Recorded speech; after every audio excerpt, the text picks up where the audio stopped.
Hello friends, இந்த வீடியோவில் இன்றைக்கி என்ன பார்க்க போகிறோம் அப்படின்னு பார்த்தீங்கன்னா, எஸ்டிடிடிஆர்பி 21/7/2024 நடந்த கொஷின் பேப்பர்லேருந்து இங்கிலீஷ் கொஷின் தான் பார்க்க போகிறோம்.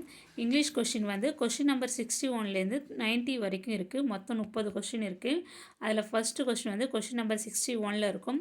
அதுக்கான answer, book proof, page number, எக்ஸ்ப்ளனேஷனோடு பார்க்கலாம். கொஷின் பாருங்கள். He tired his loudest, most frightening coyote call. Choose 3 suitable word in meaning as same as the underlined word. இல்லை கோயோட்ன்றது அண்டர்லைன் பண்ணியிருக்காங்க, அதற்கான சேம் மீனிங் தான் கேட்டிருக்காங்க. Option A wild dog, option B wild wolf, option C wild fox, option D wild கைனான்னு கொடுத்துருக்காங்க. இது கரெக்டான answer என்ன அப்படின்னு பார்த்தீங்கன்னா ஆப்ஷன் பி வைல்டு wolf. ஓகேங்களா? இதுக்கான ப்ரூஃப் எங்கே இருக்குது அப்படின்னு பார்த்தீங்கன்னா இதோ இருக்குது பாருங்கள்.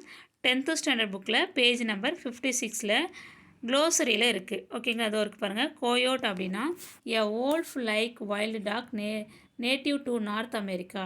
எ wolf like wild dog native to North America. இதில் தான் வந்து ஆன்சர் இருக்குது. இதுக்கான விளக்கம் வந்து நான் வேறு ஒரு வீடியோவில் சொல்லியிருப்பேன். அதுக்கான லிங்க் வந்து டிஸ்கிரிப்ஷனில் கொடுக்குறேன், பாருங்கள்.